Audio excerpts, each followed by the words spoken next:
অন্নদাশঙ্কর রায়ের ভাষায় বললে এ জীবন অতি অনিশ্চিত, তবু নিশ্চিত কি আছে বলহ ও কলহ। গত ৩ তারিখ সন্ধেবেলা থেকে কেন্দ্র রাজ্যে যে বেনজির কলহ বেঁধেছে সেটা মেটার কোনো লক্ষণ সুদূর দিগন্তেও দেখা যাচ্ছে না। কেন্দ্রীয় স্বরাষ্ট্রমন্ত্রক সূত্রে খবর, তারা রাজ্যকে একটি চিঠি দিয়েছে। সেখানে দাবি করা হয়েছে মমতা বন্দ্যোপাধ্যায়ের ধর্নায় অংশ নিয়ে নাকি সার্ভিস রুল ভেঙেছেন রাজ্যের 5 আইপিএস অফিসার, তাদের বিরুদ্ধে ব্যবস্থা নেওয়া হোক। এছাড়াও কেন্দ্রের কাছ থেকে তারা যদি কোনো মেডেল পেয়ে থাকেন তা কেড়ে নেওয়া হোক। যদিও রাজ্য প্রশাসনের তরফে দাবি করা হয়েছে মুখ্যমন্ত্রীর সঙ্গে এই আইপিএসরা যখন ছিলেন তখন ধর্নামঞ্চ তৈরি হয়নি, মুখ্যমন্ত্রীর নিরাপত্তার জন্যই তারা ওখানে ছিলেন। অন্যদিকে কেন্দ্রীয় সংস্থাগুলিকে দলীয় স্বার্থে ব্যবহারে যে অভিযোগ বিরোধীরা প্রধানমন্ত্রীর বিরুদ্ধে সবসময় আনেন, আজ সেই অস্ত্রেই প্রধানমন্ত্রী সংসদে আক্রমণ করলেন কংগ্রেস সহ বিরোধীদের। বললেন এ তো উল্টে চোর চৌকিদারকে ধমক দিচ্ছে। অন্যদিকে আজই দিল্লিতে প্রধানমন্ত্রীকে তীব্র ভাষায় আক্রমণ করেছেন রাহুল গান্ধী। সবই দেখাবো, কিন্তু তার আগে শুরুতেই মমতা বন্দ্যোপাধ্যায়ের ধর্নায় থাকার অভিযোগে কেন্দ্রের রোষে সিনিয়র 5 আইপিএস অফিসার। রাজ্যের পাল্টা যুক্তিও একেবারে পাশাপাশি আপনাদের দেখাবো, দেখুন।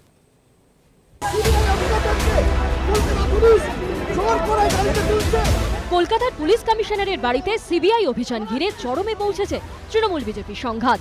মুখ্যমন্ত্রীর ধর্নার সেই মঞ্চে আইপিএস অফিসারদের হাজির থাকার অভিযোগ ঘিরে বিতর্ক আরও দানা বাঁধল। ফের কড়া পদক্ষেপ করল মোদী সরকার। স্বরাষ্ট্রমন্ত্রক সূত্রে খবর, রাজ্য সরকারকে তারা একটি চিঠি পাঠিয়েছে। সেখানে দাবি করা হয়েছে মমতা বন্দ্যোপাধ্যায়ের ধর্নায় অংশ নিয়ে সার্ভিস রুল ভেঙেছেন 5 আইপিএস অফিসার। এরা হলেন পশ্চিমবঙ্গ পুলিশের DG Birendra, director security ADG Vineet Goel, ADG আইন শৃঙ্খলা অনুজ শর্মা, বিধাননগরের পুলিশ কমিশনার জ্ঞানবন্ত সিংহ এবং কলকাতা পুলিশের অতিরিক্ত কমিশনার সুপ্রতিম সরকার। আইপিএস অফিসাররা কেন্দ্রের অধীনে হলেও যেসব অফিসার রাজ্য ক্যাডারে কাজ করেন সাধারণত তাদের ক্ষেত্রে কেন্দ্র সরাসরি কোনো ব্যবস্থা নিতে পারে না। ব্যবস্থা নিতে হলে তা সংশ্লিষ্ট রাজ্য সরকারকেই নিতে হবে সূত্রের খবর। সে কারণেই স্বরাষ্ট্র মন্ত্রকের তরফে নবান্নকে বলা হয়েছে সার্ভিস রুল ভাঙার অভিযোগে রাজ্য ক্যাডারের এই 5 আইপিএস এর বিরুদ্ধে ব্যবস্থা নেওয়া হোক। তবে ডিজিপি সহ এই 5 পুলিশ অফিসারের বিরুদ্ধে নিজেদের এখতিয়ারভুক্ত বেশ কিছু ক্ষমতা প্রয়োগের কথা ভাবছে কেন্দ্র। সূত্রের খবর, এই 5 আইপিএস অফিসার যদি কেন্দ্রের কাছ থেকে কোনো মেডেল পেয়ে থাকে তাহলে তা কেড়ে নেওয়া হতে পারে। নির্দিষ্ট একটি সময়ের জন্য রাজ্যের বাইরে যাতে এদের পোস্টিং না দেওয়া হয়, এরা অন্য কোথাও যাতে ডেপুটেশনে যেতে না পারেন তাও ভাবছে স্বরাষ্ট্র মন্ত্রক। মুখ্যমন্ত্রীর ধর্নায় অংশ নেওয়ার অভিযোগে পুলিশ অফিসারদের বিরুদ্ধে কেন্দ্র যে কঠোর মনোভাব নিয়েছে তার ইঙ্গিত আগেই মিলেছিল। রাজ্য বিজেপি অবশ্য কটাক্ষের সুরে দাবি করছে বাংলায় পুলিশ আর শাসক দল মিলেমিশে একাকার হয়ে গিয়েছে। আমরা দেখলাম একটা রাজনৈতিক মঞ্চে যেখানে রাজনৈতিক নেতা, মন্ত্রী, মুখ্যমন্ত্রী বসে আছেন, সেখানে এই আইপিএস অফিসাররা গিয়ে একজন পার্টির ওয়ার্কারের মতো বসে আছেন। এটা খুবই নিন্দনীয়। অবশ্যই এর সমাধান হওয়া উচিত, কারণ পশ্চিমবাংলার প্রশাসনটা পুরো পলিটিক্যালাইজ হয়ে গেছে। কংগ্রেসের নিশানাতেও তৃণমূল। পুলিশ প্রশাসন এবং রাজ্য সরকারি দল এরা মিলে একাকার হয়ে গেছে, যেটা অন্যায়। কেন্দ্রীয় সরকার যে সিদ্ধান্ত নিয়েছেন তারা তাদের প্রোটোকল অনুযায়ী সেই সিদ্ধান্ত যদি নিতে পারেন, আমার মনে হয় এখানকার এই প্রবণতাটা খানিকটা কমানো। যদিও রাজ্য সরকারের দাবি, মুখ্যমন্ত্রীর সঙ্গে আইপিএস অফিসাররা যখন ছিলেন তখন ধর্ণা মঞ্চই তৈরি হয়নি। মুখ্যমন্ত্রীর নিরাপত্তার খাতিরে আইপিএস অফিসাররা তার সঙ্গে ছিলেন। বিনীত গোয়েল নিজেই ডিরেক্টর সিকিউরিটি। তাছাড়া ধর্ণা মঞ্চটি সম্পূর্ণ অরাজনৈতিক ছিল। Have you seen your 100 press media is here sitting from morning to night, even night 2 o'clock, 4 o'clock. Have you seen in my dharna monch? Though it is not a political dharna monch, it is a satyagraha. Modi জি যে এলেন, ভাই রাজনাথ সিংহ যে এলেন, সেই সময় তার যে political meeting ছিল, এটা তো পলিটিক্যাল মিটিং ছিল না। তাহলে দুর্গাপুরের মিটিংয়ে, ঠাকুরনগরের মিটিংয়ে বা রাজনাথের এই চুচড়োর মিটিংয়ে এখানে আইএস আইপিএস অফিসাররা তার সঙ্গে দিল্লি থেকে এসেছিল কি না? কেউ দেখেছে যে ধর্ণা মঞ্চে সেদিন এই অফিসাররা ড্রেস পরেছিল? দেখুন, চিফ মিনিস্টারের সিকিউরিটির জন্য আসতে পারে, কোনো কাজ থাকলে কাগজ নেওয়ার জন্য তারা আসতে পারে, তার মানে এই নয় যে তারা ধর্ণা মঞ্চে সেদিন উপস্থিত ছিল। এটা তাদের শেষের শুরু। অলরেডি কফিনের শেষ পেরেক পোতা হয়ে গেছে। ইলেকশন যেদিন ডিক্লেয়ার হবে মানুষও বুঝে যাবেন যে নরেন্দ্র মোদীজি আর ক্ষমতায় নেই, এবং এগুলো উনি যত করবেন তত আমার মনে হয় তিনি মানুষের থেকে দূরে সরে যাবেন। মুখ্যমন্ত্রী তো আগেই বলেছেন যে আমি যেখানে থাকবো আমাকে সিকিউরিটি দেখা দেখি করার ব্যাপারে তাদের আসতেই হতে পারে। তারা আমাদের ধর্না মঞ্চের মধ্যে কোনো আইপিএস অফিসার এসে ধর্না মঞ্চ, আমরা যারা পলিটিক্যাল লোক তারা ধর্না দিয়েছে। এরা আসলে পাগল হয়ে গেছে, এই এখন বিজেপি হয়ে গেছে ম্যাড পার্টি। সব মিলিয়ে তৃণমূল বিজেপির রাজনৈতিক সংঘাতের মধ্যে জড়িয়ে পড়লেন পুলিশ অফিসাররাও। বিজেন্দ্র সিংহ ও অর্ণব মুখোপাধ্যায়ের রিপোর্ট, এবিপি আনন্দ। আমি প্রণয়বাবুকে দিয়ে শুরু করব। প্রণয়বাবু, উল্টো দিকের যুক্তি হচ্ছে খুব পরিষ্কার। রাজ্য সরকার বলছে, এক, যখনকার এই ফুটেজ বা এই ছবি তখন মঞ্চ তৈরি হয়নি, সবে ডেকোরেটরদের কাছে ফোন গেছে মঞ্চ তৈরি। দুই, মঞ্চ নয়, মুখ্যমন্ত্রীর সুরক্ষার জন্য রাস্তার ধারে অফিসাররা চেয়ারে বসেছিলেন, কেউ এরম ছবি দেখাতে পারবেন না যে মঞ্চের ওপর, ধর্না মঞ্চের ওপর এই আইপিএসরা বসে আছেন। তিন, বিনীত গোয়েল এই 5 জনের অন্যতম, তিনি ভিভিআইপি সিকিউরিটির ইনচার্জ, তিনি তো সুরক্ষার জন্য মুখ্যমন্ত্রীর পাশে থাকবেনই। অন্যরাও যথেষ্ট সিনিয়র অফিসার, তারা সুরক্ষার জন্যই ছিলেন। 4, মঞ্চ তৈরি হওয়ার পরও সেটা ছিল অরাজনৈতিক মঞ্চ, তাতে তৃণমূল কংগ্রেসের কোনো পতাকা ছিল না। মাঝখানে যাতে একটু বাধা দিতে না দেওয়া। আপনাকে আমি 2 মিনিট সময় দিলাম। দেখুন, যেদিন এই প্রোগ্রামটা হচ্ছিল সেদিন আমিও স্টুডিওতে ছিলাম, আপনিও ছিলেন। গোটা বিষয়টা দেখানো হচ্ছিল, লাইভ টেলিকাস্ট হয়েছে, গোটা পৃথিবীর মানুষ লাইভ টেলিকাস্ট দেখেছে। মুখ্যমন্ত্রী সাংবাদিক সম্মেলন করে ধর্মতলা চত্বরে চলে গেলেন, চেয়ারে বসলেন, বাকি সবাই বসে আছে। এবং তার সাথে সাথে যে জিনিসটা দেখানো হচ্ছিল, চারিদিকে রোড ব্লকেজ হচ্ছে, তৃণমূল বাহিনী রাস্তায় নেমেছে, মানে সিআরপিএফ নেমেছে, পুলিশের সাথে সিআরপিএফের যুদ্ধ লাগবে কিনা সেই নিয়ে গোটা কলকাতা শহর, পশ্চিমবঙ্গবাসী চিন্তিত, চারিদিক থেকে ফোন আসছে। এরকম একটা জায়গাতেই বসে পশ্চিমবঙ্গ পুলিশের 5 জন শীর্ষস্তরের কার্যকর্তা মানে অফিসার, তারা যদি মুখ্যমন্ত্রীর কাছে বসে থাকেন, তাহলে বাকি থানায় যে অফিসাররা আছেন তারা কি করবেন, তাদের কি করা উচিত, তারা কি করে দেখবেন যে ওই যারা রোড ব্লকেজ করছেন তাদেরকে সহযোগিতা করবেন না সাধারণ মানুষের নিরাপত্তা দেবেন? না, এই কথা থানার অফিসারদের সঙ্গে টেলিফোনে হয়। আমি বলছি যে পশ্চিমবঙ্গের মুখ্যমন্ত্রী তো নির্দিষ্ট একটা ক্যাটাগরিতে তিনি নিরাপত্তা পান, এক্স ওয়াই জেড যাই হোক, এবং 24 ঘন্টা সেই সমস্ত নিরাপত্তার দায়িত্বে যারা আছেন তাদের নিরাপত্তা দেওয়ার কথা। এই যে যারা পুলিশ অফিসার ড্রেস ছাড়া, আনড্রেস যারা ওখানে বসেছিলেন, তারা যদি নিরাপত্তার জন্য বসে থাকেন, তাহলে তো পশ্চিমবঙ্গ মুখ্যমন্ত্রীর যে জেড ক্যাটাগরির যে নিরাপত্তা পাওয়ার কথা, তার সেই অফিসাররা কি করছে? সিভিল ড্রেসে। আরেকটা যেটা কথা, যে যদি ওইখানে মুখ্যমন্ত্রী বসে থাকার ফলে যদি রোড ব্লকেজ হয়ে থাকে, তো আইপিসি অনুযায়ী তো সেটা অপরাধ। তার কারণ হচ্ছে, আপনারা জানেন পশ্চিমবঙ্গে আজকে আমরা কোথাও কোনো মঞ্চ করতে গেলে, ধর্ণা করতে গেলে, মেট্রো চ্যানেলে রোড ব্রেকেজ হবে কেন? মেট্রো চ্যানেল তো রাস্তার ধারে। সেখানে চারিদিকে যত লোক জমেছিল এবং স্লোগান উঠছিল মোদি হটাও দেশ বাঁচাও, ওই মুহূর্তে যে সময়কার কথা আপনি বলছেন, তখন ওটা অরাজনৈতিক মঞ্চ হয়নি, কিন্তু চারিদিকে তৃণমূল কর্মীরা এসে ঘিরে ধরে গোটা এলাকা ব্লকেজ হয়ে গেছিল এবং পরিষ্কার সেখানে স্লোগান ছিল মোদি হটাও দেশ বাঁচাও। একদম, আপনি আনইন্টারাপ্টেড সময় পেয়েছেন। এবার সময় সুমন বন্দ্যোপাধ্যায়। বলছি যে এই কথায় আছে না, চোখের নজর কম হলে আর কাজল দিয়ে কি হবে?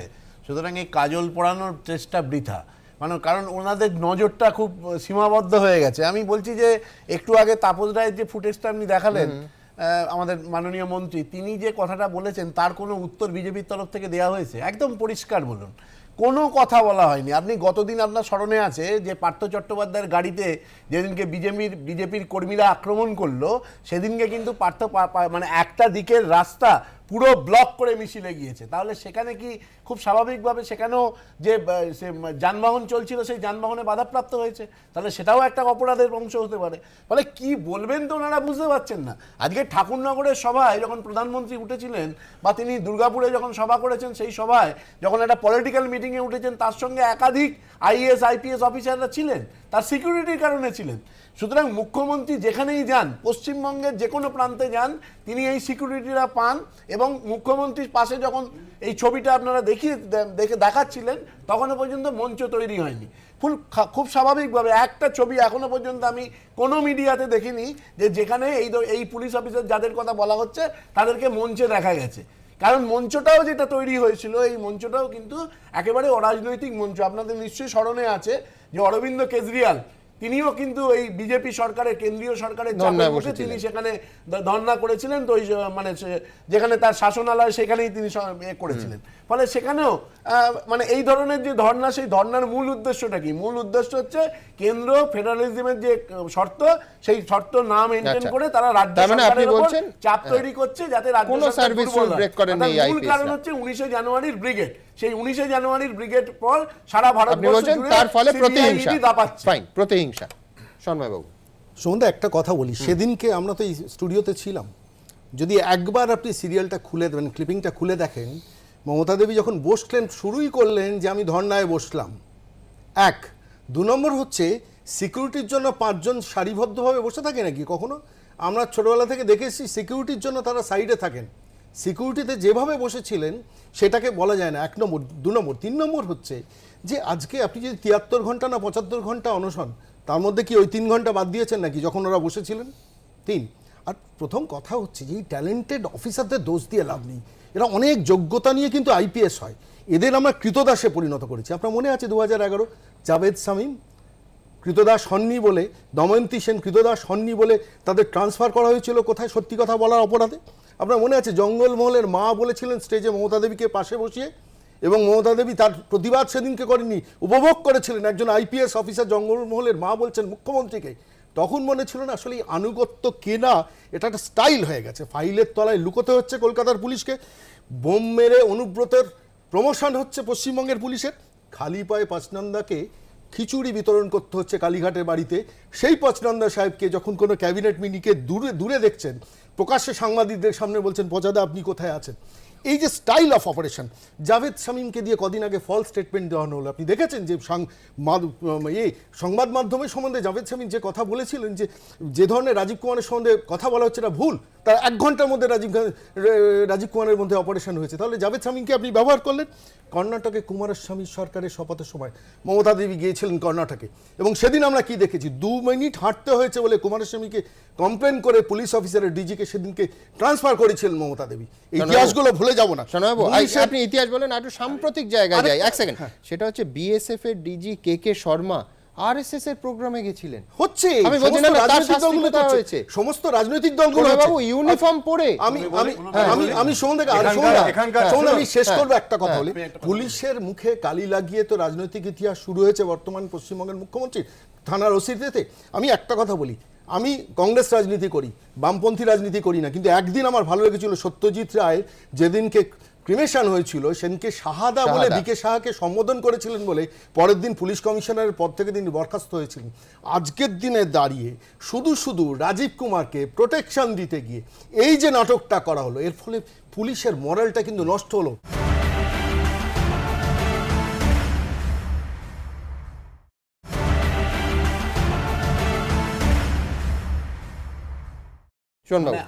আমি আপনাদের মাধ্যমে আমি রাজ্য বিজেপির কাছে একটা আর্জি জানাতে চাই যে রাজ্য বিজেপির সভাপতি একটু বিশ্রাম নিন, তার বিবৃতি দেওয়ার কোনো প্রয়োজন নেই। কারণ আজকে আমার পাশে ধরুন যিনি বসে আছেন বা প্রদেশ কংগ্রেসের যে বিবৃতি, সেই বিবৃতি কিন্তু আমি দেখলাম দিলীপ ঘোষের বিবৃতির থেকে কয়েক ইঞ্চি বাড়া। আমি বলছি যে রাজ্যে এই মুহূর্তে কংগ্রেস বা সিপিএম এরা কিন্তু আরো বেশি বিজেপি। আরে আপনাদের বিরুদ্ধে কথা বলেই বিজেপি হয়ে যাবে। আপনাদের বিরুদ্ধে কথা বলেই বিজেপি হয়ে যাবে। আসল বিজেপির কাছে যাবেন। তারপরে আমি বলছি যে দেখুন, রাজ্য বিজেপির সভাপতিও বলেছেন যে আমরা 356 চাই না, কিন্তু রাজ্য কংগ্রেসের একজন সাংসদ পূর্বতন সভাপতি তিনি বলছেন 356 চান। তার থেকে কি এটা পশ্চিমবঙ্গের অবস্থা এটা কি বোঝা যাচ্ছে না? পঞ্চায়েত নির্বাচনে 4 কোটি মানুষ ভোট দিতে দেননি, মানে কিসের কথা বিএসএফ এর উত্তরটা নিয়ে প্রথম কথা হলো বিএসএফ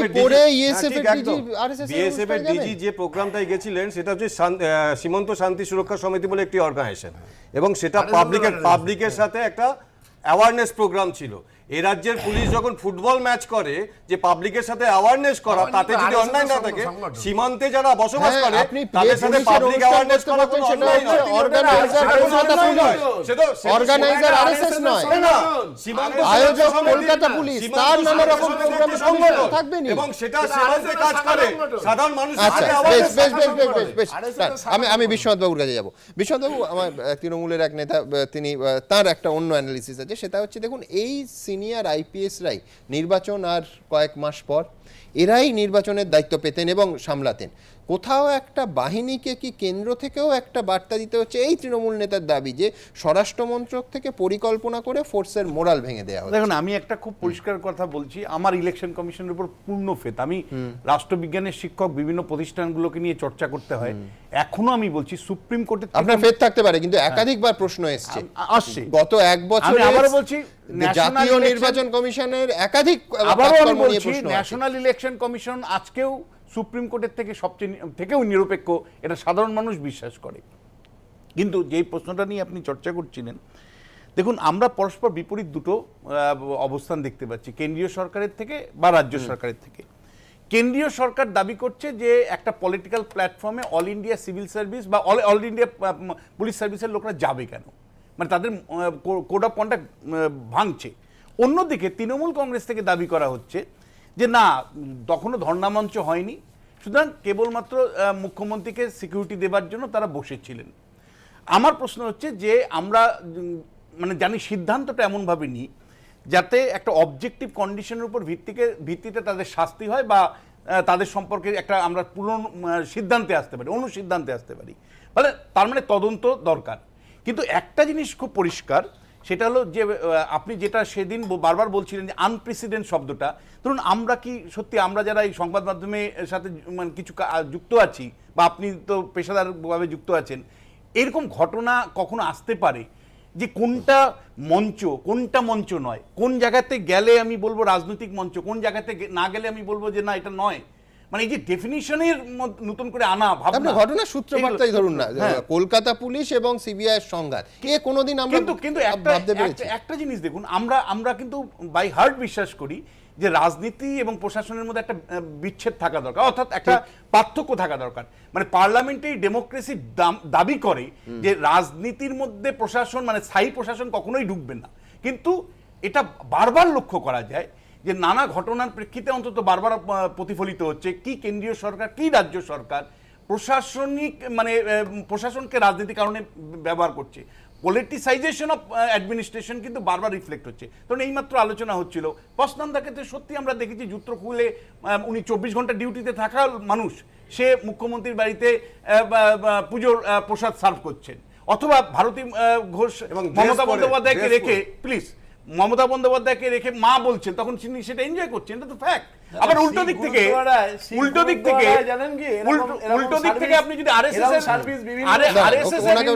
ওনার এখনো 30 সেকেন্ড আছে, আনইন্টারাপ্টেড 30 সেকেন্ড প্লিজ, মানে উল্টো দিক থেকে আরএসএস এর প্রোগ্রামে মানে ডিজি চলে যাচ্ছেন, বিএসএফ এর ডিজি চলে যাচ্ছেন, এটা একেবারেই কাম্য নয়।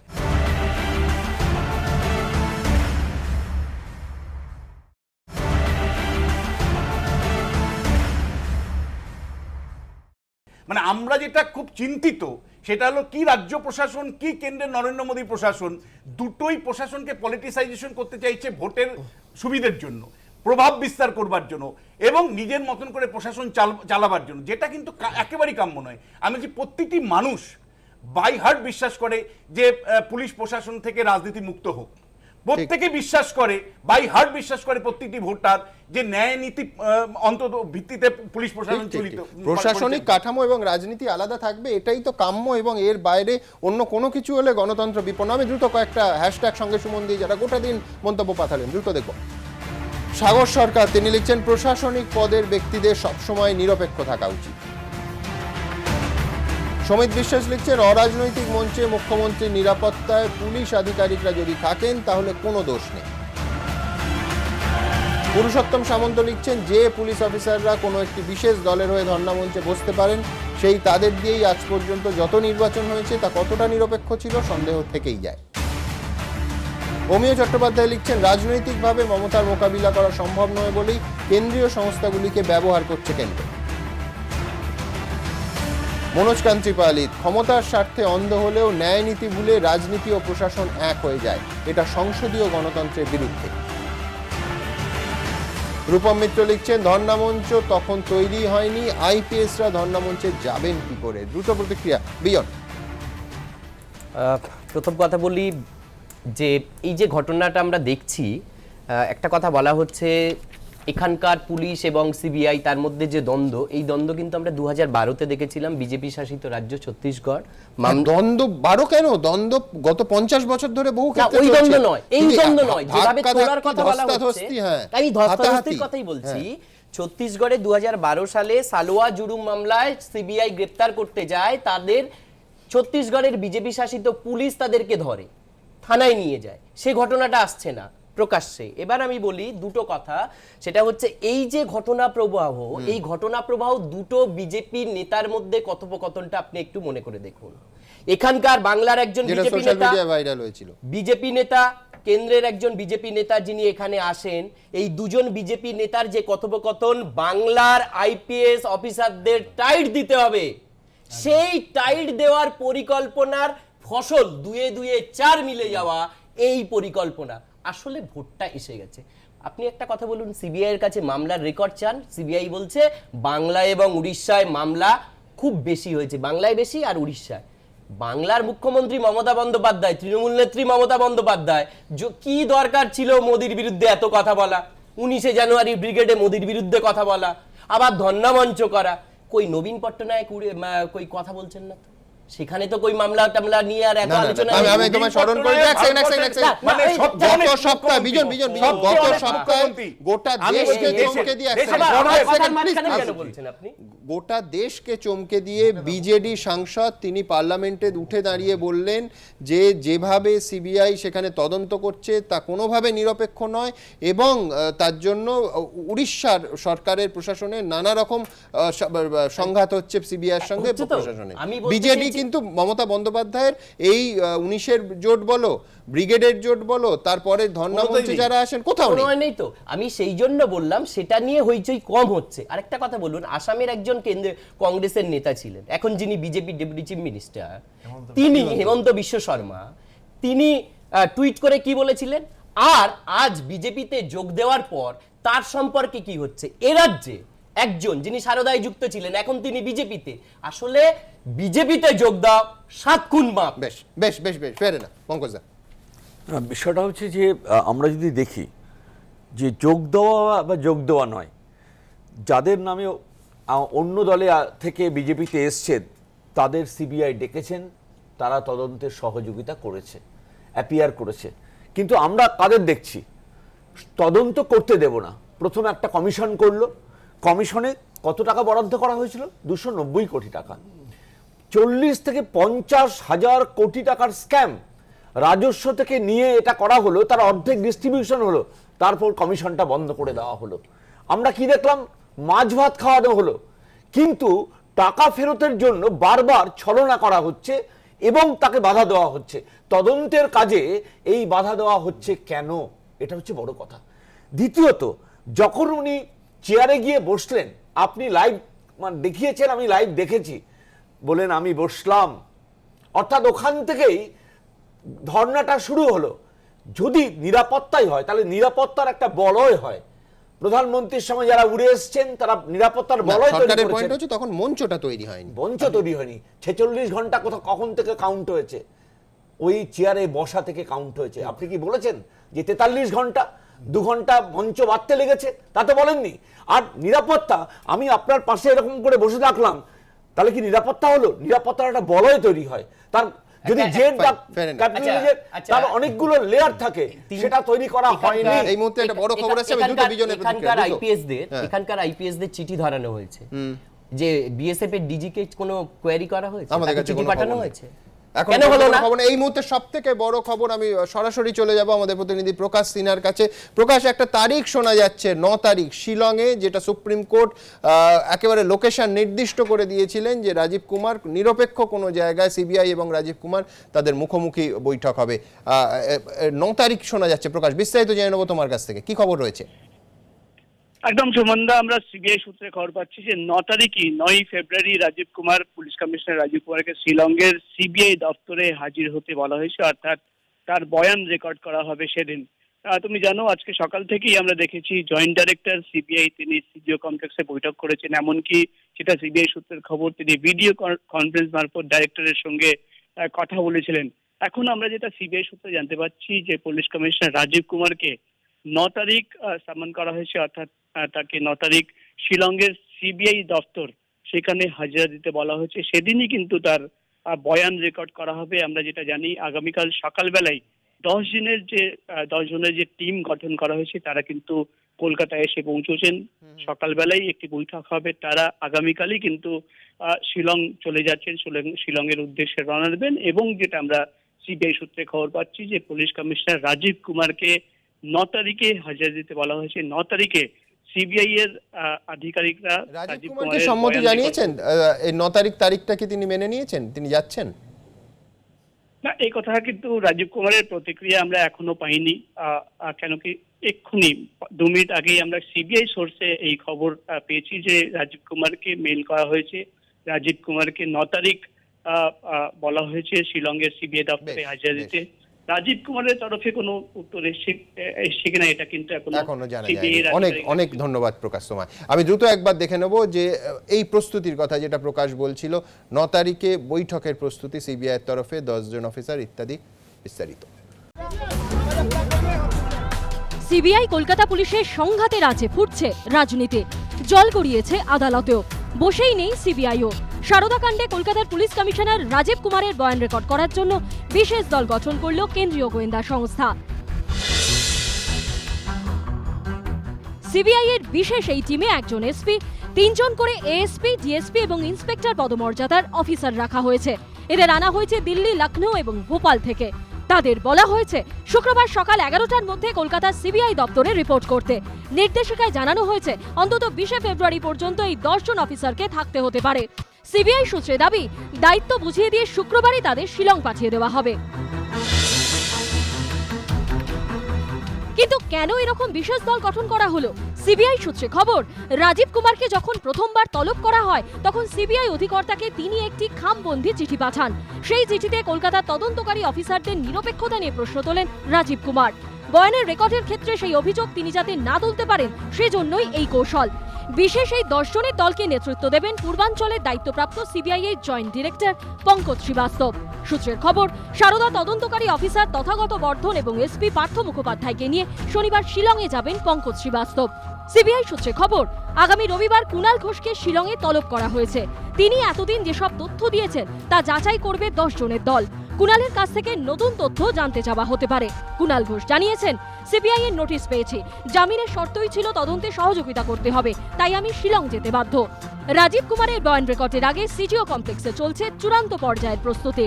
বৃহস্পতিবার সকালেই সেখানে চলে আসেন সিবিআই এর জয়েন্ট ডিরেক্টর। সূত্রের খবর, ভিডিও কনফারেন্সে সিবিআই এর নবনিযুক্ত অধিকর্তা ঋষি কুমার শুক্লর সঙ্গে তার কথাও হয়। প্রকাশ সিনহার রিপোর্ট, এবিপি আনন্দ। কিছুক্ষণ আগে প্রধানমন্ত্রী নরেন্দ্র মোদী তিনি সংসদে দাঁড়িয়ে প্রায় 2 ঘন্টা ধরে লাগাতার আক্রমণ করলেন বিরোধীদের, পাশাপাশি নিজের সরকারের সাফল্য একের পর এক তথ্য দিয়ে তুলে ধরলেন। দ্রুত একবার দেখব কি বললেন তিনি। जब मिलावटी सरकार होती है तब क्या हाल होता है, और अब तो महामिलावट आने वाला। हेल्दी डेमोक्रेसी वाले भी ये महामिलावट से दूर रहने वाले हैं। आप इतनी तैयारी करो कि 2023 में फिर से आपको अविश्वास प्रस्ताव लाने का मौका मिले। পূর্ব থেকে পশ্চিম, উত্তর থেকে দক্ষিণ, দেশের নানা প্রান্তে যখন মোদী বিরোধী দলগুলি একজোট হচ্ছে তখন লোকসভায় দাঁড়িয়ে মহাজোটকে এভাবেই কটাক্ষ করলেন নরেন্দ্র মোদী। 19 জানুয়ারি কলকাতার ব্রিগেড সমাবেশে মোদী বিরোধী নেতাদের এই ঐক্যকেই বৃহস্পতিবার লোকসভা থেকে মহা ভেজাল বলে আক্রমণ করেন প্রধানমন্ত্রী। आप कलकत्ते में इकट्ठा करो, देख लो ये महामिलावट का हाल देखो। केरल में मुंह नहीं देख पाएंगे एक दूसरे का। कांग्रेस 55 साल सत्ता भोग के 55 साल, हमारे 55 महीने सेवा भाव के 55 महीने। রাহুল গান্ধী যখন লাগাতার রাফাল চুক্তিতে কেলেঙ্কারির অভিযোগে সরব, তখন কংগ্রেসকে আক্রমণ করতে গিয়ে মোদী পাল্টা টানলেন কমনওয়েলথ গেমস এবং 2G কেলেঙ্কারি প্রসঙ্গ। এরই সঙ্গে রাফাল নিয়েও পাল্টা জবাব দিয়েছেন মোদী।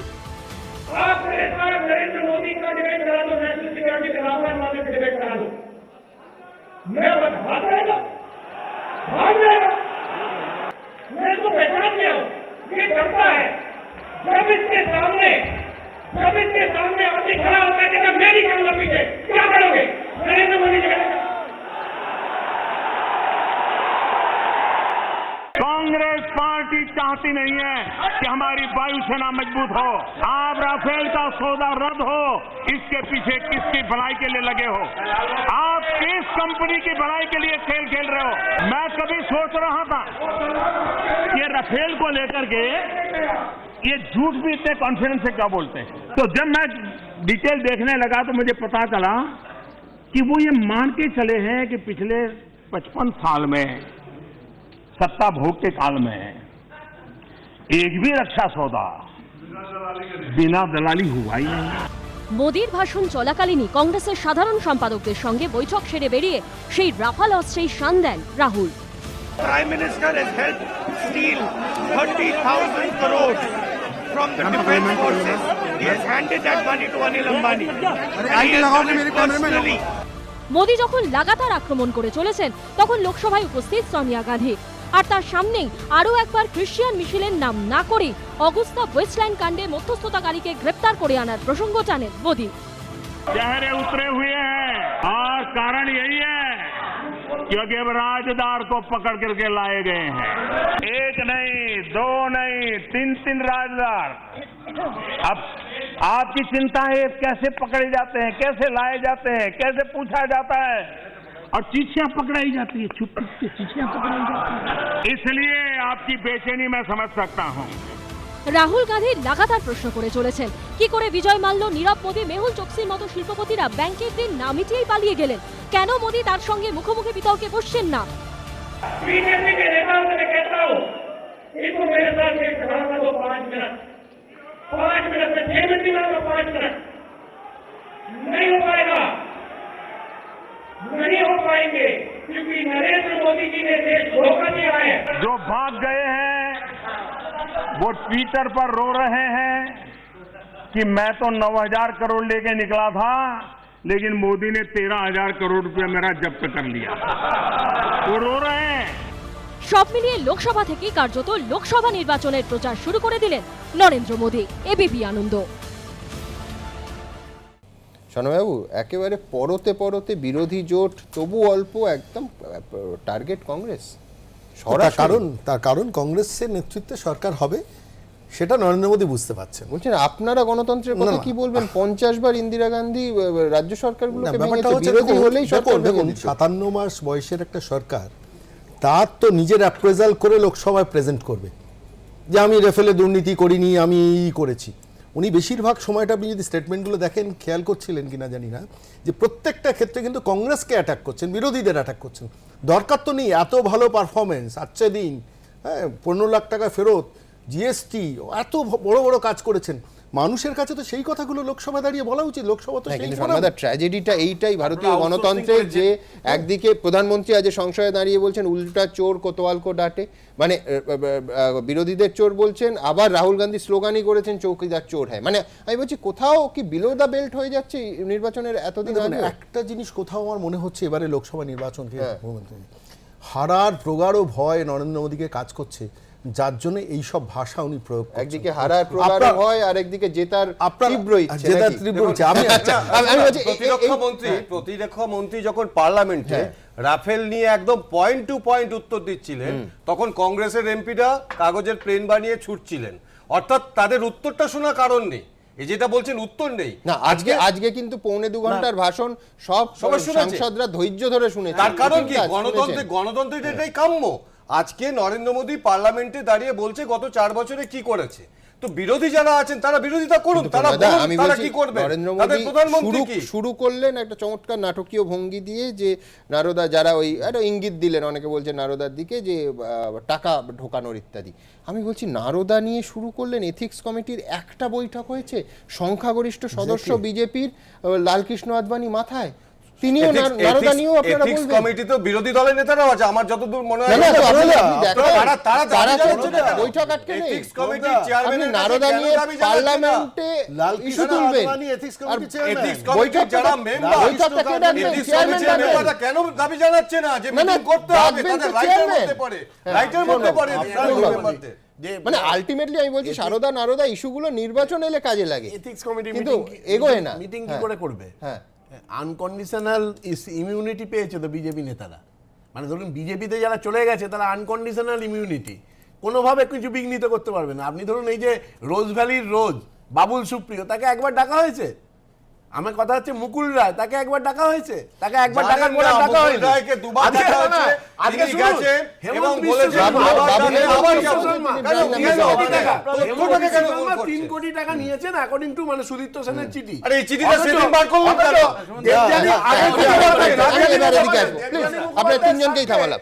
পঙ্কজ, আমি বলছি সুমন বাবুরটা যদি আমি সেদিনই বলছিলাম যে বিজেপি তাহলে এমন একটা কুম্ভ, যে কুম্ভর জলে স্নান করলেই আপনি সমস্ত কেলেঙ্কারি মুক্ত হয়ে যাবেন, সুমন বাবুদের অভিযোগ। না, আমার মনে হয় একেবারেই সেটা নয়। মুকুল রায়কে ডাকা হয়েছে, মুকুল রায় গিয়েছেন, এবং আসলে মুকুল রায় যাওয়ার পরেই তো গন্ডগোলটা। কিছু অন্তত বলেছেন বা অ্যাপিয়ার করে কিছু একটা ইন্ডিকেশন হয়েছে, তারপরেই কিন্তু দেখা গেছে যে সম্পর্কের তিক্ততা শুরু হয়েছে। সুতরাং ডাকা হয়নি এটা বলার কোনো নেই। তারপরে তিনি বিজেপিতে জয়েন করার পরেও তিনি অ্যাপিয়ার করেছেন বাবুল। সুতরাং এই প্রশ্নটা আপনার স্বভাবটা কোনোদিন ভালো হবে না। প্লিজ কোনো ব্যক্তিগত বলবেন না, শেষ করুন। আপনাকে জিজ্ঞাসা করে সিবিআই ডাকবে নাকি? আপনারা যাদের নামে লিস্ট দিতেন আপনারাই তো জানেন সিবিআই কি করবে। প্লিজ আমি এদিকে। এবার প্রশ্ন হচ্ছে যে আজকে যে আনএথিক্যাল কাজটা হয়েছে, আমি যে কথাটা বলছিলাম, এই যে রোজ ভ্যালি সর্দার এই যে স্ক্যামটা বা 56 বা 79টা যে চিট ফান্ড, তার মেজরটা ওয়েস্ট বেঙ্গল এবং উড়িষ্যাতে অপারেট করেছে, প্রায় 50,000 কোটি টাকার স্ক্যাম। আপনি হঠাৎ করে সেই স্ক্যামটাকে চাপা দেওয়ার চেষ্টা করছেন কেন? প্রকাশ্য যদি কেউ না করেন, আপনাকে তো জোর করে গায়ে কালি লাগিয়ে এটা করা হবে না, করার কোনো জায়গা নেই।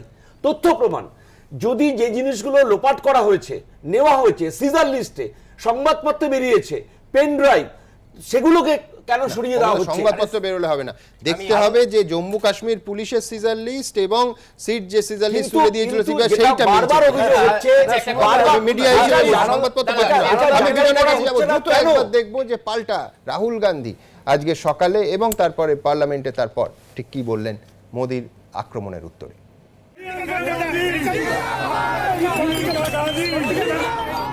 দলের সাধারণ সম্পাদকের দায়িত্ব নেবার পর বুধবারে প্রথম 24 আকবর রোডে কংগ্রেসের সদর দপ্তরে নিজের ঘরে পা রেখেছিলেন প্রিয়ঙ্কা। আর বৃহস্পতিবার প্রথমবার সাধারণ সম্পাদক হিসাবে দাদার সভাপতিত্বে দলীয় বৈঠকে অংশ নিলেন প্রিয়ঙ্কা। প্রিয়ঙ্কাকে নিজের ঠিক পাশে এই ঘরটি বরাদ্দ করেছেন রাহুল। ये देखिए उत्तर प्रदेश का नक्शा यहाँ पर लग चुका है। इसके ठीक ऊपर है इंदिरा गांधी की तस्वीर। कमरा बेहद सामान्य सा, जैसा कार्यालय होता है वैसा है। ये देखिए एक कुर्सी है, टेबल है। अगर इस तरफ मैं आपको दिखाऊं दीवार पर तो 3 तस्वीरें हैं, राजीव गांधी, सोनिया गांधी और राहुल गांधी की तस्वीर है। উত্তরপ্রদেশের দায়িত্বপ্রাপ্ত আরেক সাধারণ সম্পাদক জ্যোতিরাদিত্য সিন্ধিয়ার সঙ্গে এই ঘর ভাগাভাগি করবেন প্রিয়ঙ্কা। আর প্রিয়ঙ্কাকে যে পূর্বাঞ্চলের দায়িত্ব রাহুল দিয়েছেন তা বিজেপির গড় হিসেবেই পরিচিত। এই পূর্বাঞ্চলের মধ্যেই পড়ে মোদির বারাণসী আর যোগীর গোরক্ষপুর। আর তাই বোনের হাতে লড়াইয়ের গুরু দায়িত্ব তুলে দেওয়ার পাশাপাশি বৃহস্পতিবার দলীয় অনুষ্ঠান থেকে মোদির अच्छे দিনের স্লোগানকে কটাক্ষ করলেন রাহুল গান্ধী।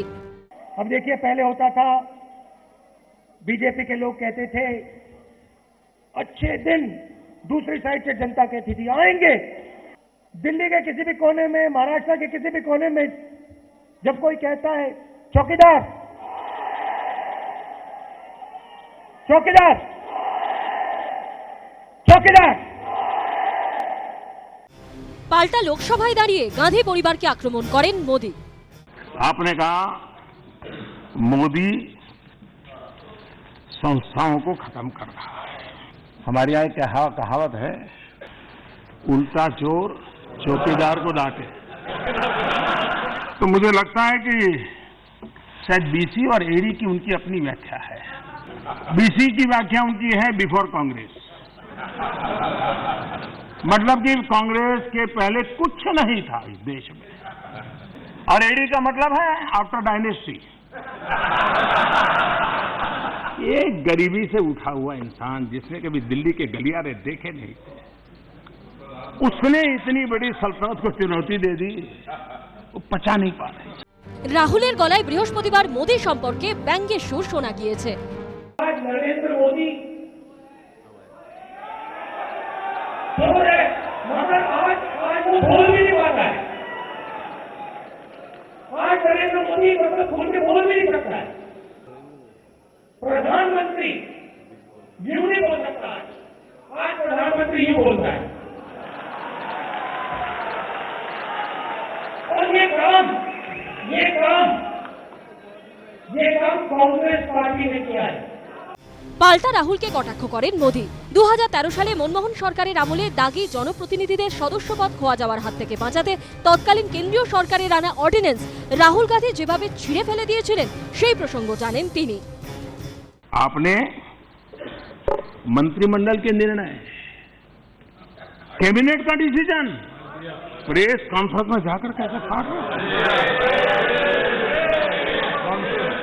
कौन सी सेंसिटी, कौन सी संस्थाओं का सम्मान? গান্ধী পরিবারের বন্দনা করতে গিয়ে কংগ্রেসের বিরুদ্ধে ইতিহাস ভুলে যাবার অভিযোগে বারবার সরব হয়েছেন নরেন্দ্র মোদি।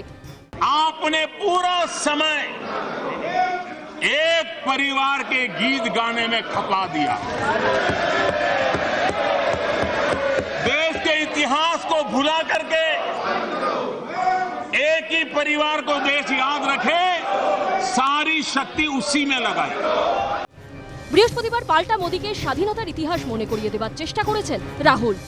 गांधी जी 15 साल जेल में, आजाद जी, पटेल जी, नेहरू जी, लाइन लगी हुई थी। जी भैया क्या बोला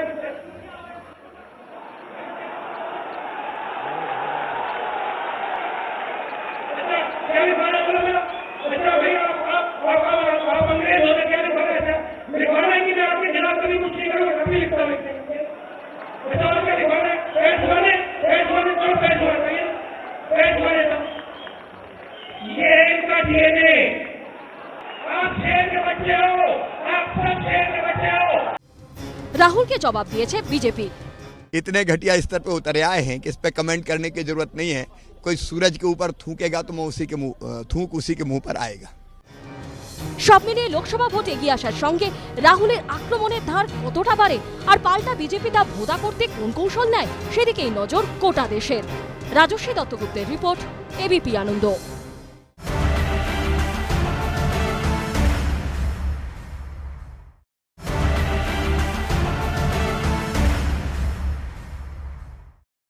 প্রধানমন্ত্রীকে কোন ভূতে তাড়া করেছে? 19শে জানুয়ারি ব্রিগেড হয়েছে, 23টা রাজনৈতিক দল এসছে, কলকাতার ব্রিগেড, ইউনাইটেড ইন্ডিয়া।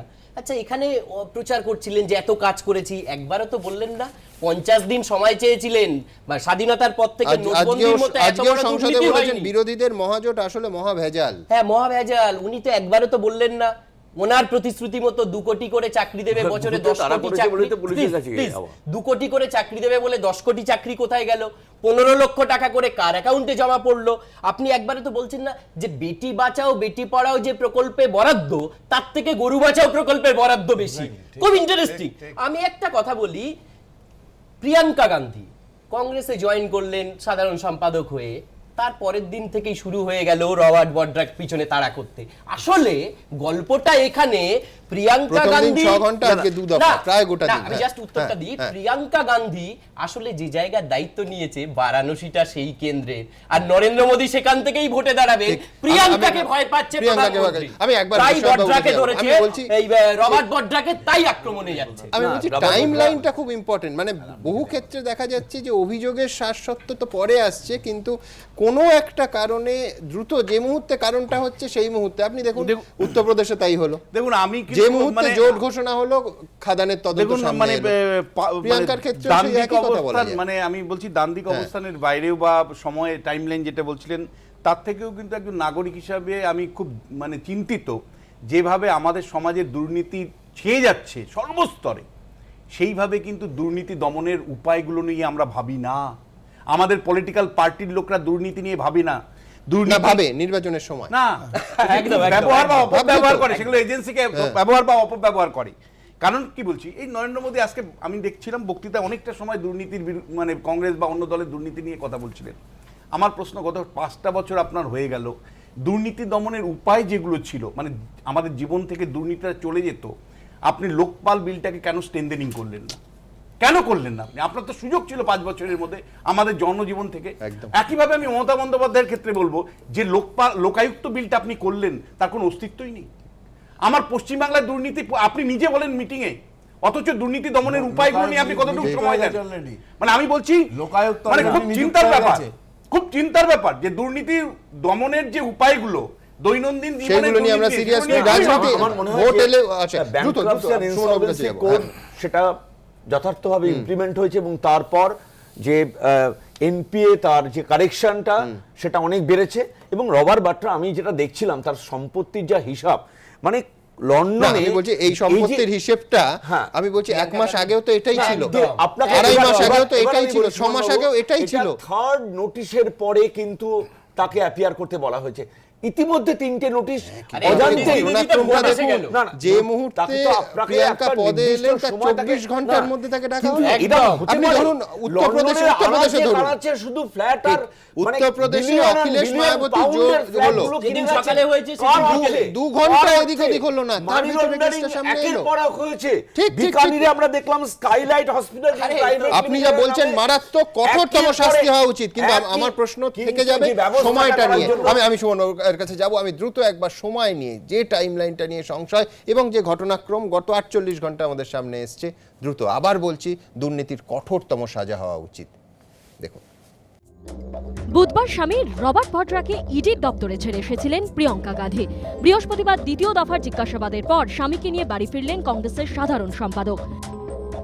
প্রিয়ঙ্কা গান্ধীর স্বামী রবার্ট ভদ্রাকে যখন বৃহস্পতিবার লাগাতার দ্বিতীয় দিন জেরা করছে কেন্দ্রীয় সংস্থা এনফোর্সমেন্ট ডিরেক্টরেট, তখন লোকসভায় দাঁড়িয়ে তাৎপর্যপূর্ণ মন্তব্য করেছেন নরেন্দ্র মোদী। हमने आकर के कानून किया और बेनामी संपत्ति आज जब्त हो रही है, उसी के कारण लोग परेशान हैं और प्रॉपर्टी निकल रही है। বুধবার যখন কংগ্রেসের সাধারণ সম্পাদকের দায়িত্ব নিয়ে প্রথমবার দলের সদর দপ্তরে পা রাখছেন প্রিয়ঙ্কা, ঠিক তখনই লোকসভা ভোটের মুখে পরপর 2 দিন প্রিয়ঙ্কার স্বামী রবার্টকে 15 ঘন্টারও বেশি সময় ধরে জিজ্ঞাসাবাদ করেছে ইডি। স্বামীকে ইডির অফিসে পৌঁছে দিয়ে রাজনৈতিক চ্যালেঞ্জ কার্যত গ্রহণ করে প্রিয়ঙ্কাও জানিয়েছেন, উনি আমার স্বামী, আমার পরিবার, আমি ওর পাশে আছি। এরপর বৃহস্পতিবার ফের ইডি ডেকে পাঠায় রবার্ট ভদ্রাকে। আইনজীবীদের নিয়ে সেখানে পৌঁছন তিনি। ফের শুরু হয় লাগাতার জিজ্ঞাসাবাদ। লন্ডনে বেনামে বিলাসবহুল বাড়ি এবং ফ্ল্যাট কেনা বেচায় অভিযুক্ত রবার্ট ভদ্রা। 2005 থেকে 2010 এই 5 বছরে হাতবদল করা হয় এই সম্পত্তিগুলি। যদিও শুরু থেকেই রবার্টের দাবি লন্ডনের সম্পত্তির সঙ্গে তার কোনো যোগ নেই। কংগ্রেসের দাবি ভোট সামনে তাই প্রিয়ঙ্কার স্বামীকে ডেকে রাজনৈতিক ফায়দা তোলার চেষ্টা করছে মোদী সরকার। পাল্টা বিজেপির দাবি পাপের সাজা পেতেই হবে। अरे राहुल जी, आप लोगों को लगता था कि इस देश में भ्रष्टाचार करना, देश को लूटना और उसके बाद कानून की प्रक्रिया आपके खिलाफ काम भी ना करे, उसके बाद गुलछर्रे उड़ाना लंदन में जाके, ये आप लोगों की आदत है या आप लोगों की एंटाइटलमेंट है? नहीं, इस न्यू इंडिया में, इस नए भारत में कोई भी व्यक्ति, चाहे वो बड़ा हो चाहे छोटा हो, कानून सबके लिए बराबर है। गांधी परिवार, बेल परिवार, उनको भी कानून के सामने झुकना पड़ेगा, कानून उनके देहुड़ी पे नहीं झुकेगी।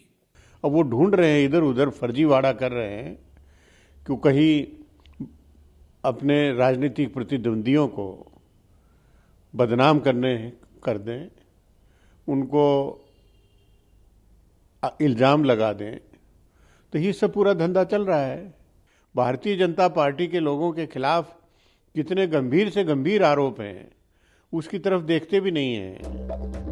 একদিকে যখন বিজেপির নিশানায় প্রিয়ঙ্কার স্বামী, অন্যদিকে তখন দুর্নীতি ইস্যুতে লোকসভায় বিরোধীদের ব্যঙ্গ করেন মোদী।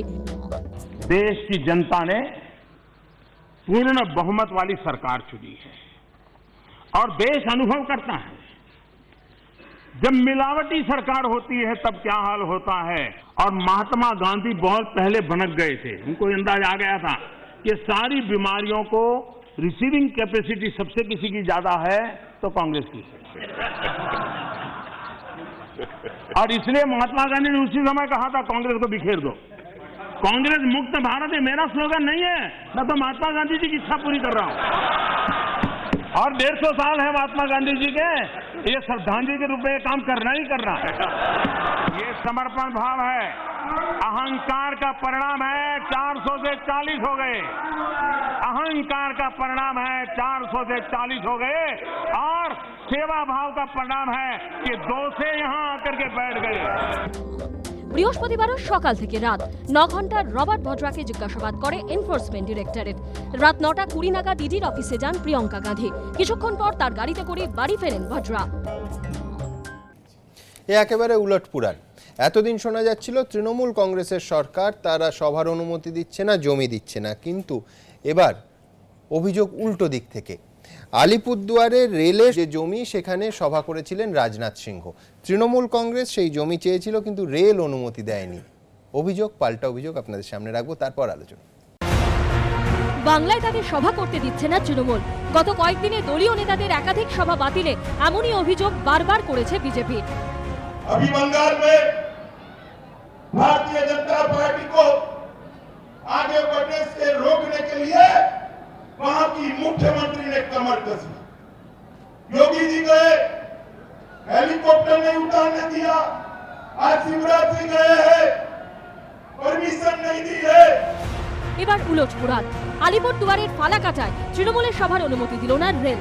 সভা বাতিলে বিজেপির বিরুদ্ধে ষড়যন্ত্রের অভিযোগ শাসক দলের। গত শনিবার মাদারিহাটে রেলের এই মাঠে সভা করেন কেন্দ্রীয় স্বরাষ্ট্রমন্ত্রী রাজনাথ সিংহ। সভার পরে তৃণমূল এই মাঠে 8ই ফেব্রুয়ারি পাল্টা সভার কথা ঘোষণা করে। শাসক দলের দাবি, সভার জন্য আবেদন গ্রহণ করে রেল। সেই মতো মঞ্চ বাঁধারও কাজ শুরু হয়, কিন্তু সভার 36 ঘন্টা আগে বুধবার সন্ধে আচমকা আরপিএফ এর আধিকারিকরা তৃণমূল নেতাদের জানান মাঠে সভা করা যাবে না। তার ফলে মঞ্চ খুলে নিতে বাধ্য হয় তৃণমূল। শাসক দলের অভিযোগ, বিজেপির ইন্ধনেই সভার অনুমতি দেয়নি রেল। বিজেপি কমপ্লেন করেছে, বিজেপি কমপ্লেন চিঠিও আমাদের কাছে আছে।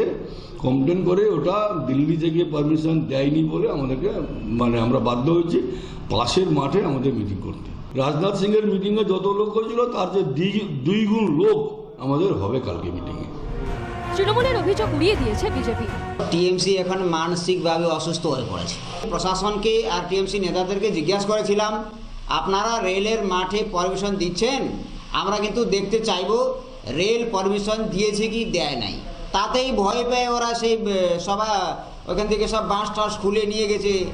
রেল সূত্রে খবর, উত্তর পূর্ব সীমান্তে রেলের সদর দপ্তর মালিগাঁও থেকে অনুমতি না আসায় সভার অনুমতি দেওয়া হয়নি। যদিও তৃণমূল জানিয়েছে রেলের মাঠের অনুমতি না মেলায় এবার মাদারিহাটের ডাকবাংলো মাঠে তাদের সভা হবে।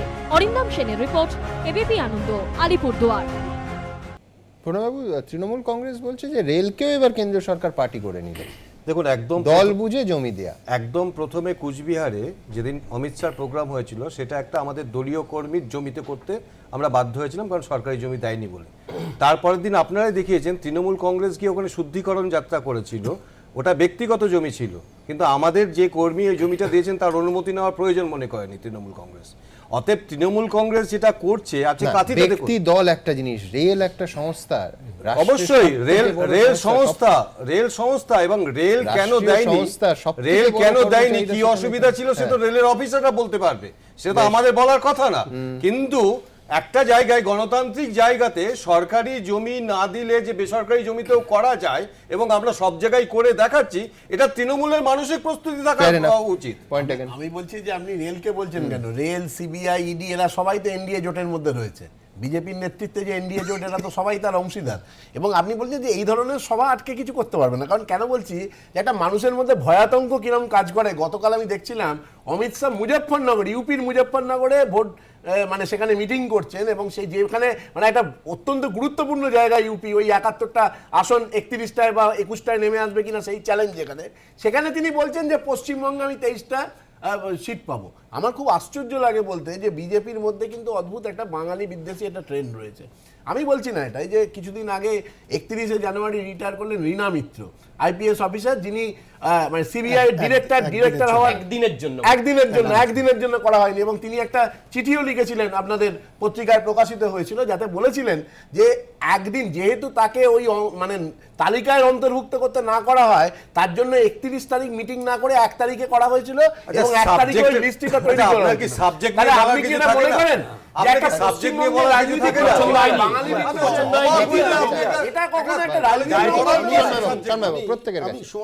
একটা কথা বলবো যে ফর্ম অফ পলিটিক্স তৃণমূল আর বিজেপির মধ্যে কিন্তু সাংঘাতিক মিল আছে। এই পজিটিভনেস, আমি থাকবো আর কেউ থাকবে না, আমি দিল্লিতে থাকবো, যেটা মনে আছে 2014 সালে নরেন্দ্র মোদী ব্রিগেডে দাঁড়িয়ে বলে গিয়েছিলেন পশ্চিমবঙ্গের লাড্ডুটা দিদির কাছে থাক, দিল্লির লাড্ডুটা আমার কাছে দিন। অর্থাৎ আমি এবং দিদির মধ্যে শেয়ার, এদের মধ্যে অদ্ভুত একটা মিল। এবং এই যে কোথাও করতে যাবেন, সারা ভারতবর্ষে নরেন্দ্র মোদী এই একই কাজ করছে, পশ্চিমবঙ্গে মমতা ব্যানার্জি তাই করছে। আজকে একটা কথা বলবেন, সেটা সারা পশ্চিমবঙ্গে রাহুল গান্ধী সমর্থন করছেন, সারা পশ্চিমবঙ্গে দাঁড়িয়ে তৃণমূল সরকার এই এক ফর্মে বিরোধীদের কিন্তু কোনো স্পেস দিচ্ছে না, কোনো মিটিং এর জায়গা দিচ্ছে না। আমি বিশ্বনাথবাবুর কাছে আসবো। বিশ্বনাথবাবু, বিচিত্র, মানে আমি বলছি যে জমি সমাবেশের জন্য জমি না দিতে পারে, রেলের বিরুদ্ধে এরম অভিযোগ উঠতে পারে, মানে সেটা ব্যক্তি বলুন, গোষ্ঠী বলুন, দল বলুন এবং রাষ্ট্রীয় সংস্থা বলুন, এ বিচিত্র না। মানে আমি প্রথমত আবারও আপনাকে বলবো, এগুলো আনপ্রেসিডেন্ট। মানে আমি এতদিন ধরে আপনি সাংবাদিকতা করেন, মানে কতবার আপনাকে লিখতে হয়েছে যে জমি না পাওয়ার জন্য রাজনৈতিক দলগুলো, মানে দেখুন জয়নগর কুলতলিতে সিপিএম এসইউসিআইয়ের মধ্যে খুনোখুনি হতো, মানে প্রতি মাসে অন্তত রাজনৈতিক খুনে 2-3 জন মারা যেতেন, কিন্তু এই জিনিস হতো। আমি বলতাম প্রসিডিউরাল ডেমোক্রেসি, প্রসিডিউরাল, আবার বলছি প্রসিডিউরাল ডেমোক্রেসি বামেরা মেনটেন করে চলেছিল। সময় মতো নির্বাচন হতো, সাধারণভাবে সভা সমিতি তারা করতে দিতেন, তারা যেটা ব্যবহার করতেন স্ট্র্যাটেজিক ভায়োলেন্স করতো, মানে যেখানে প্রয়োজন হতো স্ট্র্যাটেজিক্যালি ইউজ করতেন। সেটা পার্মানেন্টলি হয়েছে, এখন পার্মানেন্টলি হয়েছে, যেটা আমি বলবার চেষ্টা করছি। দেখুন আমি খুব স্পষ্ট করে আপনাকে বলছি যে এই সভা সমিতি নিয়ে যে বিতর্কটা, সেই বিতর্কটা কিন্তু পরপর আমরা দেখতে পাচ্ছি যে হেলিপ্যাড গুলো, মানে হেলিপ্যাড ব্যবহার নিয়ে সমস্যা, হেলিকপ্টার নাম দিচ্ছেন। আমার প্রশ্ন যেটা, যোগী আদিত্যনাথ কিন্তু, আমি কিন্তু বিজেপি নেতার থেকেও আমি বলবো যে তিনি একজন চিফ মিনিস্টার। প্রোটোকল, আমার চিফ মিনিস্টার যেমন অন্য রাজ্যে গিয়ে যদি মানে তাকে হেলিপ্যাড ব্যবহার না দিতে পারে আমি অসম্মানিত মনে করব, ঠিক তেমনিভাবে যোগী আদিত্যনাথ কিন্তু একজন চিফ মিনিস্টার, আগে ভাবতে হবে, তার প্রোটোকলটার কথা ভাবতে হবে। ফলে যোগী আদিত্যনাথ বা রাজনাথ সিং যদি হেলিপ্যাডে না নামতে পারে, সেটা কিন্তু সরকারি যে জায়গাটা,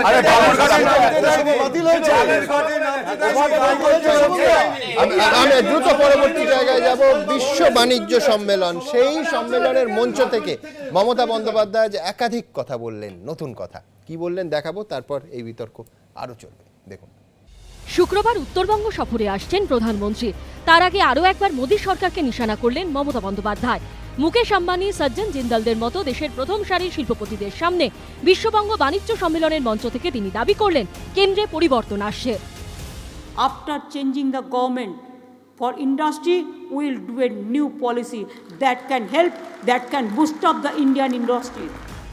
প্রসঙ্গত এর আগে একাধিকবার শিল্পপতিদের পিছনে কেন্দ্রীয় এজেন্সিগুলিকে ব্যবহারের অভিযোগ তুলেছেন মমতা বন্দ্যোপাধ্যায়।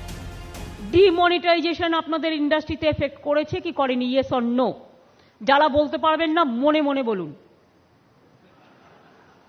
কারণ বলতে পারবেন না বললেই সিবিআই চলে যাবে বা ইনকাম ট্যাক্স চলে যাবে। ইউ ক্যানট সে। আমি আপনাদের চাই না বিপদে ফেলুন আপনারা। আমি তো ভাবি আপনারা আমার সাথে কথাও বলবেন না, কারণ আপনারা যদি আমার সাথে কথা বলতে দেখেন তাহলেই হয়তো সিবিআইতে পাঠিয়ে দেবেন। এই প্রেক্ষাপটেই তাৎপর্যপূর্ণ মন্তব্য করেছেন মুখ্যমন্ত্রী। 36টি দেশের প্রতিনিধিদের সামনেই দেশ জুড়ে বিনিয়োগের আহ্বান জানান মমতা বন্দ্যোপাধ্যায়। আশ্বাস দেন নতুন সরকার ক্ষমতায় এলে তৈরি হবে নতুন শিল্পনীতি। There are so many industry friends. Whoever left the country for their some problems, I will not discuss here because this is not that platform. But I will request them to come back to India. I know some problems you are also facing, the difficulties you are facing. But I can assure you, after changing the government for industry, we will do a new policy that can help, that can boost up the Indian industry. বাংলার মুখ্যমন্ত্রীর এই বক্তব্যের পাল্টা কটাক্ষ করেছেন মধ্যপ্রদেশের প্রাক্তন মুখ্যমন্ত্রী শিবরাজ সিংহ চৌহান। वो तो कुछ भी कहने के लिए कह रही हैं, पहले उनको जवाब यही देना चाहिए कि यहाँ कौन सी उद्योग की पॉलिसी है उनकी कोई बता दे। यहाँ 10 लाख करोड़ के MOU साइन किए और 5000 करोड़ भी आए नहीं। यहाँ के जो लगे हुए कारखाने थे वो बाहर जा रहे हैं, उसमें केंद्र का हाथ तो नहीं है और किसी राज्य का हाथ नहीं है, उसमें तो उन्हीं की नीतियाँ और उनके TTT जैसे टैक्स का ही हाथ है। इसलिए पहले यहाँ तो परिस्थिति ठीक करें। কটাক্ষেশ্বর কংগ্রেসের গলাতেও প্রপোজাল আসার ইমপ্লিমেন্টেশন দুটোর মধ্যে কিন্তু অনেক ফারাক। আমরা তো চাইবে যে মুখ্যমন্ত্রী একটা হোয়াইট পেপার বের করে বলুন বাংলার মানুষের কাছে যে এই রাজ্যে গত 7.5 বছর দেশি এবং বিদেশি লগ্নি এই রাজ্যে কতটা হয়েছে। যে সমস্ত ইন্ডাস্ট্রির জায়গা ছিল লুক্রেটিভ জায়গা, সেই জায়গাগুলোতে ইনভেস্টমেন্ট হচ্ছে ফ্ল্যাট বাড়ি তৈরি করা। 2019-এর ভোটযুদ্ধের আগে দেশ বিদেশের প্রতিনিধি এবং দেশের নামী শিল্পপতিদের সামনে কেন্দ্রের সরকার বদলের যে দাবি মমতা বন্দ্যোপাধ্যায় করেছেন তাকে অত্যন্ত ইঙ্গিতপূর্ণ বলেই মনে করছে রাজনৈতিক পর্যবেক্ষক মহল। তাদের মতে দেশে বিনিয়োগ করুন এই মন্তব্য করে মমতা বোঝানোর চেষ্টা করলেন তার নজর এখন বাংলার গণ্ডি ছেড়ে দিল্লির কুর্সির দিকে, গোটা দেশের দিকে। যদিও বিরোধীদের কটাক্ষ এসবই দিবা স্বপ্ন। আশাফুল হোসেন ও রাজস্বী দত্তগুপ্তের রিপোর্ট, এবিপি আনন্দ, কলকাতা। পঙ্কজদা, তাৎপর্যপূর্ণ কোনো সন্দেহ নেই, মঞ্চ থেকে মমতা বন্দ্যোপাধ্যায় বলছেন 1 মোদী সরকার আর থাকবে না, 2 নতুন সরকার আসবে, 3 নতুন শিল্পনীতি তৈরি হবে। সব থেকে বড় কথা যে যারা দেশ থেকে বেরিয়ে গেছেন তারা ফিরে আসুন। গত বছর অবধি বলেছেন যারা বাংলা থেকে বেরিয়ে গেছে তারা ফিরে আসুন। আমি বলছি পুরোটাই দেশের কথা, না তাৎপর্যপূর্ণভাবে আলাদা। বিনিয়োগ হলে কারো আপত্তি নেই, কিন্তু আমরা কি দেখলাম 10 লক্ষ কোটি টাকার মৌ স্বাক্ষরিত হলো, প্রকৃত বিনিয়োগ 5000 কোটি টাকার কম, এবং প্রায় এটা 50% বিনিয়োগ আপনি তথ্য দিতে পারবেন না, আপনি শুধু ওই আপনার ডায়েরিতে নেই, এটা ওটা ডায়েরিতে লেখা নেই। বাংলায় বিনিয়োগের তথ্য দিয়ে বলে দেব, আলোচনা করছি না, মানুষকে বিভ্রান্ত করবেন না, মিথ্যে কথা বলবেন না। আমি বলছি রাজনৈতিক তাৎপর্য, 50% রাজনৈতিক তাৎপর্য আছে। বিষয়টা হচ্ছে যে এই বিনিয়োগটা সত্যি যদি আসে তাহলে তো কিছু বলার নেই, কিন্তু এটা একটা গিমিক, এবং এই কারণে কিন্তু দেশের শিল্পনীতির কথা বলছেন, সরকার বদল হবে, নতুন শিল্পনীতি আসবে। কোনো জমিনীতি নেই, শিল্পনীতি তো পরের কথা, জমিনীতি তৈরি করতে পারেননি। রাজ্যের নয়, আমি বলছি দেশের তফাৎটা বুঝুন। গত বছর অবধি রাজ্যে কারখানা তাড়াতে পারবেন, কারখানা আনতে পারবেন। বিজন, এবং আমি আরেকটা কথা শুধু বলবো, জিএসটি বিরোধিতা করেছেন, আজকে বাজেটে দাঁড়িয়ে বলতে হচ্ছে আমার জিএসটি সংগ্রহ দ্বিগুণ হয়েছে, সেটাও নাকি তার নিজের কৃতিত্ব। আচ্ছা, একটা ছবি দেখান না যে গত 7.5 বছরে আমাদের রাজ্যে মাননীয় মুখ্যমন্ত্রী কোনো একটা বড় কারখানার ফিতা কাটছেন। আপনাদের আর্কাইভসে যদি থাকে, আচ্ছা আমার খালি দুটো প্রশ্ন, যে গত 5 বছরে এই যে সামিট হচ্ছে তাতে কত কোটি টাকা খরচ হয়েছে আর কত কোটি টাকা ইমপ্লিকেশন হয়েছে? প্রতিশ্রুতি না, এখানে ইনভেস্ট হয়েছে। এই হিসেবে শিল্প বিকাশের হারটা একটু বলে দিই, 11.4, দেশের যেখানে 4.4, এবং 10 লক্ষ কোটি টাকার মতো মানে বিনিয়োগ প্রস্তাব এসেছিল, তার মধ্যে একটা কারখানা হয়েছে পশ্চিমবঙ্গের কোন জেলাতে একটু দেখিয়ে দিন। 50% গুজরাটের থেকেও হাই। এই কদিন আগে জমি দেওয়া হয়েছে 5টা কারখানাকে, 5টা কোম্পানিকে জমি দেওয়া হয়েছে, সেটাও পশ্চিমবঙ্গের ইতিহাসে প্রথম। আমি দুটো তার আগে আমার সমস্ত বক্তাকে আজ অভিনন্দন, অন্য দিনের থেকে একটু বেশি শোনা গেছে, অন্তত আমি বেশি শুনতে পেরেছি। প্রথমত আমি বলছি যে উদ্যোগ একটা আছে, ডেফিনেটলি মমতা বন্দ্যোপাধ্যায় একটা উদ্যোগ প্রথম থেকেই আছে, কিন্তু মানে যে আম্বানিরা এতদিন পর্যন্ত নরেন্দ্র মোদীর পেছনে ছিলেন, মানে আমার ব্যক্তিগত অ্যাসেসমেন্ট যে এই ইলেকশনের শেষ পর্যন্ত ওনারা দেখবেন, জলটা মাপবেন। হ্যাঁ, কিন্তু যে কোনো নির্বাচনে শিল্পপতিরা তাই করে। হ্যাঁ, মানে আমি বলছি যে আপনি এটা ভাববেন না, বঙ্গ সম্মেলন দেখে ভাববেন না যে মুখ্যমন্ত্রী আম্বানিদের বাড়িতে গিয়েছিলেন বা আদানিরা এসছেন, তার জন্য ইমিডিয়েটলি তার পেছনে খরচা করতে শুরু করে দেবে। তারা শেষ পর্যন্ত নরেন্দ্র মোদীকে যেভাবে তারা পেয়েছেন গত 5 বছরের, সেখানে তারা লাভবান হয়েছেন, ফলে তারা চাইবেন যে কন্টিনিউটি কথা। কিন্তু আমার বক্তব্য যে কোনো রাজনৈতিক বিনিয়োগের অ্যাসপেক্ট, যে কোনো নির্বাচনের আগে এবার আমি আপনাকে বলি, দেখুন আমি একটা জিনিস বলি, যে যদি মানে যে 5 লক্ষ টাকার বিনিয়োগ হতো, তাহলে প্রতি লক্ষ মানে টাকার কোটি টাকার বিনিয়োগের দেখা যায় যে 5000-এর উপরে কর্মসংস্থান হয়। তাহলে পশ্চিমবাংলার যে কোনো একটা অ্যাডভার্টাইজমেন্ট হলে কেন লক্ষ লক্ষ কর্মপ্রার্থী প্রত্যাশা করে, মানে আমি বলছি যে চাকরির জন্য তারা হাফ ইত্তেশ করে। আজকে তামিলনাড়ু করে কেন? আমি তামিলনাড়ুতে কর্মসংস্থান এক মিনিট ফুল চাকরিতে, সেখানে পাস করা চাকরি না, সারা ভারত থেকে আসবে, কারখানাটা কোথায় হয়েছে কাগজে হয়েছে, চাকরি দেন কি করে হবে? এক মিনিট, এই আজকে বিশ্ববঙ্গ সম্মেলনটা শুনছি, দেখছিলাম তো, ডক্টর অমিত মিত্র, বিশ্ব বাণিজ্য সম্মেলন, ডক্টর অমিত মিত্র যে কনস্টিটিউয়েন্সি থেকে দাঁড়িয়েছেন খড়দহ থেকে, উনি যখন 2011 ইলেকশনে দাঁড়ালেন, টিভিতে, আপনাদের টিভিতে আমরা শুনেছি বারবার যে আমার বুক কাঁদে, এত বড় বড় তালা সমস্ত কারখানাগুলোতে। আপনাকে একটা স্ট্যাটিস্টিক্স দিচ্ছি, ব্যারাকপুর ইন্ডাস্ট্রিয়াল জোনে 1200 কারখানা ছিল, তার মধ্যে গত 7.5 বছরে 80টার ওপর কারখানা বন্ধ হয়েছে, একটি নতুন কারখানাও খোলেনি। এই যে বলছেন না যে 40% এমপ্লয়মেন্ট জেনারেশন হয়েছে, 40% আমাদের কমেছে, আমি এটা রসিকতা হচ্ছে, তার কারণটা আমি আপনাকে বলি। একটা উদাহরণ, primary school, primary group D কর্মচারী ভ্যাকেন্সির ক্ষেত্রে 18 লক্ষ পরীক্ষার্থী পরীক্ষা দিয়েছিল। কতটা বেকারত্ব, দারিদ্র বেকারত্ব কোন জায়গায়? আপনি যদি এমপ্লয়মেন্ট ব্যাংকটা দেখেন পশ্চিমবঙ্গ সরকার মিথ্যা কথা বলছে। এবং আরেকটা কথা 6000 আরেকটা কথা বলবেন পুরোটা স্পষ্ট হওয়ার আগে আমি যেটা একটু আগে সভা নিয়ে হচ্ছিল, আমি ঠাকুরনগরের সভা নিয়ে একটা কথা বলতে চাইছি। ঠাকুরনগরের সভা হচ্ছেন, প্রধানমন্ত্রী বক্তব্য রাখতে গেলেন, তার আগে গেলেন মতুয়া বাড়িতে বড় মায়ের সঙ্গে দেখা করতে, পায়ে প্রণাম করছেন, পায়ে হাত দিয়ে প্রণাম করছেন। ঠিক তার আগে ওই মতুয়া বাড়ির বড় বৌমা আসামে গেছিলেন একটা বিষয়ে, তাকে মারা হলো বিজেপি শাসিত পুলিশের দ্বারা। আক্রমণ কে বলেছে? কে বলেছে? আক্রমণ করা হলো।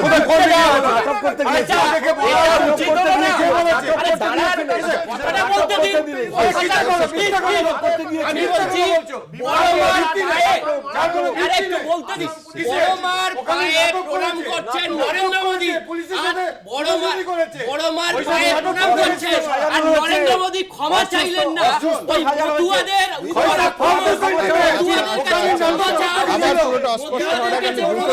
কোনো সন্দেহ নেই যে প্রতিদিন এখন আমাদের রাজ্যে নানা রাজ্য থেকে নেতারা আসেন, রাজ্যের নেতারাও ভাষণ দেন, সব মিলিয়ে কে বলবে যে নির্বাচনের দিন ঘোষণা এখনো হয়নি? কোনো সন্দেহ নেই এই রাজ্য যে একেবারে রাজনৈতিক ফোকাসে রয়েছে, এ নিয়ে কোনো সন্দেহের অবকাশ থাকে না। কেন?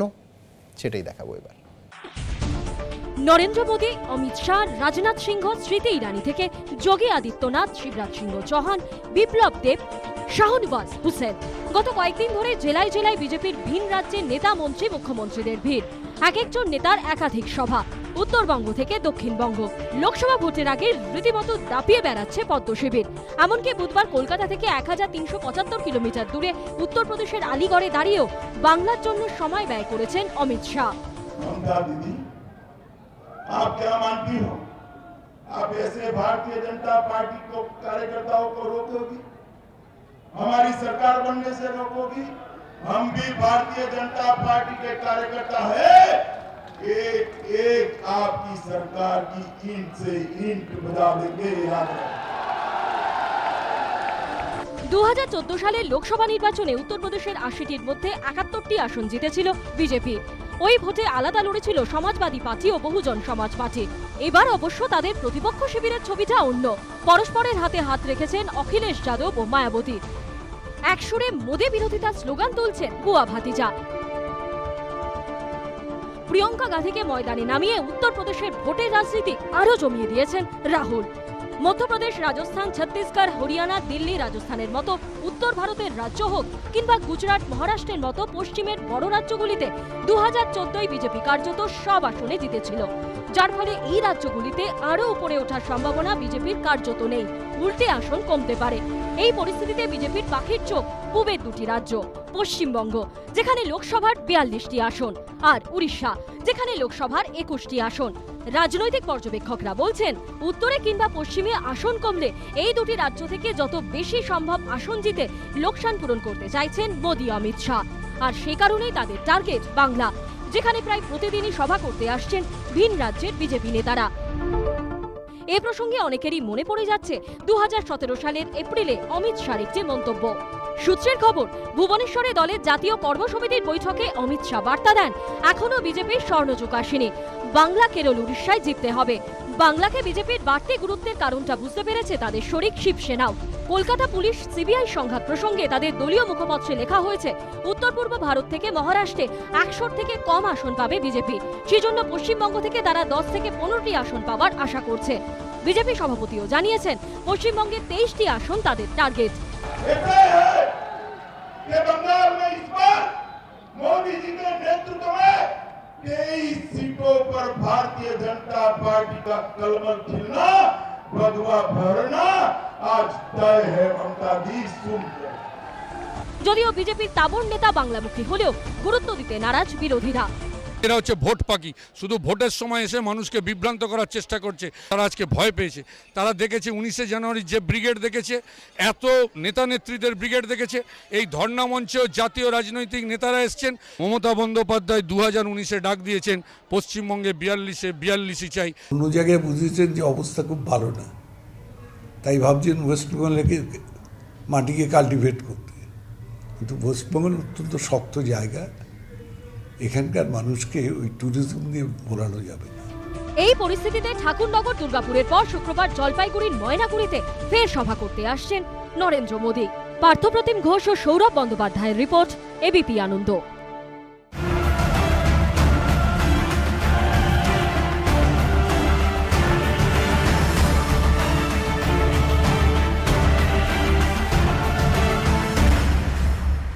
ঘণ্টাখানেক সঙ্গে সুমন নিবেদন করছে আধুনিক টিএমটি বার্স, ভরসা হমেশা।